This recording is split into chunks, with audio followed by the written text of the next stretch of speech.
കേന്ദ്രമന്ത്രി നിതിൻ ഗഡ്കരി ഉൾപ്പെടെയുള്ള BJP എംപിമാർ ഒരു രാജ്യം ഒരു തെരഞ്ഞെടുപ്പ് ബിൽ അവതരണത്തിൽ നിന്ന് വിട്ടുനിന്നത് BJP പാളയത്തിൽ ആശങ്ക പടർത്തുകയാണ്. 3 ലൈൻ വിപ്പ് നൽകിയിട്ടും 20 BJP എംപിമാരാണ് ഈ പ്രധാനമായ ബിൽ അവതരണത്തിൽ നിന്നും വിട്ടുനിന്നത്. ഇതോടെ BJP എംപിമാർ അതൃപ്തി അറിയിച്ചതായി ദേശീയ മാധ്യമങ്ങൾ റിപ്പോർട്ട് ചെയ്തു. വോട്ടെടുപ്പിലൂടെയാണ് കേന്ദ്ര സർക്കാർ ബിൽ അവതരിപ്പിച്ചത്.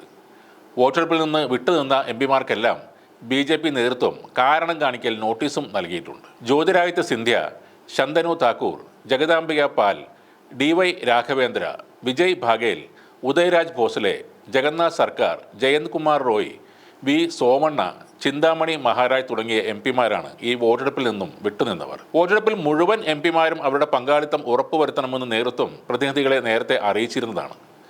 എന്നാൽ കേന്ദ്ര മന്ത്രിമാരടക്കം വോട്ടെടുപ്പിൽ നിന്ന് വിട്ടുനിന്നതോടെ BJP ചെറിയ പ്രതിസന്ധിയിലായിരിക്കുകയാണ്. ലോക്സഭയിൽ ഇന്നലെ 467 എംപിമാർ മാത്രമാണ് ഹാജരായിരുന്നത്. കേന്ദ്ര നിയമമന്ത്രി അർജുൻ റാം മേഘ്വാളാണ് സഭയിൽ ബിൽ അവതരിപ്പിച്ചത്.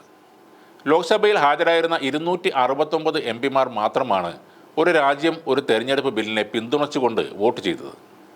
NDA സഖ്യത്തിന് ലോക്സഭയിൽ 293 എംപിമാരാണ് ആകെ ഉള്ളത്. പ്രതിപക്ഷ സഖ്യത്തിന് 234 സീറ്റുകളും ലോക്സഭയിലുണ്ട്. എന്നാൽ 198 എംപിമാരാണ് NDA സർക്കാരിൻ്റെ ബില്ലിനെ എതിർത്ത് വോട്ട് ചെയ്തത്. കൂടാതെ NDA സഖ്യകക്ഷിയായ JDU ബില്ലിനെ പിന്തുണച്ചുകൊണ്ട് സംസാരിക്കുകയും ചെയ്തില്ല. ബിൽ ഫെഡറൽ തത്വങ്ങൾക്ക് എതിരാണെന്ന് NK പ്രേമചന്ദ്രനും ജനാധിപത്യത്തിന്മേലുള്ള കടന്നുകയറ്റമാണെന്ന് ET മുഹമ്മദ് ബഷീറും പറഞ്ഞിരുന്നു. ഈ ബിൽ പാസ്സാക്കണമെങ്കിൽ 300 എംപിമാരുടെ പിന്തുണ സർക്കാരിന് ഉണ്ടാകണം. അതിനാൽ പ്രതിപക്ഷത്തിൻ്റെ പിന്തുണ ഉണ്ടെങ്കിൽ മാത്രമേ ബില്ല് പാസ്സാകാൻ സാധ്യതയുള്ളൂ. നിലവിൽ പ്രതിപക്ഷത്തെ മുഴുവൻ പാർട്ടികളും ഈ ബില്ലിന് എതിരാണ് താനും. അതുകൊണ്ട് തന്നെ ബിൽ പാസ്സാകാനുള്ള സാധ്യതയും കുറവാണ്. വോട്ടെടുപ്പ് കഴിഞ്ഞതോടെ ബിൽ ഇനി സംയുക്ത പാർലമെൻ്ററി സമിതിക്ക് വിട്ടു നൽകുമെന്ന് കേന്ദ്ര സർക്കാർ അറിയിച്ചിട്ടുണ്ട്. ലോക്സഭ, നിയമസഭ തെരഞ്ഞെടുപ്പുകൾ എല്ലാം ഒന്നിച്ചാക്കാനുള്ളതാണ് ഈ ബിൽ. ഭരണഘടന ഭേദഗതി ചെയ്യാൻ സംസ്ഥാന സർക്കാരുകളുടെ അംഗീകാരം വേണ്ടെന്നാണ് കേന്ദ്ര സർക്കാരിൻ്റെ നിലപാട്. പുതിയ ബിൽ പ്രകാരം ലോക്സഭയുടെ കാലാവധി അവസാനിക്കുന്ന അന്നായിരിക്കും തിരഞ്ഞെടുക്കപ്പെട്ട എല്ലാ നിയമസഭകളുടെയും കാലാവധിയും പൂർത്തിയാവുക.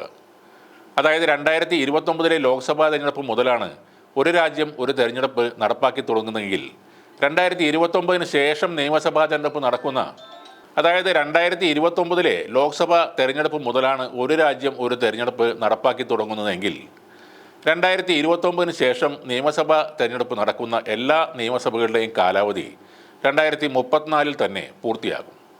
2029 മുമ്പായി നിലവിൽ വന്നതും 2034 മുമ്പായി കാലാവധി പൂർത്തിയാവുന്നതുമായ നിയമസഭകൾക്ക് 2034 ഇലക്ഷൻ വരെ കാലാവധി നീട്ടിക്കിട്ടുകയും ചെയ്യും. ഈ ബിൽ പ്രാബല്യത്തിൽ വന്നാൽ കേരള സർക്കാരിന് കൂടുതൽ കാലം ഭരണം നിലനിർത്താൻ കഴിയും. അടുത്ത കേരള നിയമസഭ 2031 കാലാവധി പൂർത്തിയാവുന്നതെങ്കിലും 2034 വരെ അവർക്ക് സമയം നീട്ടിക്കിട്ടും.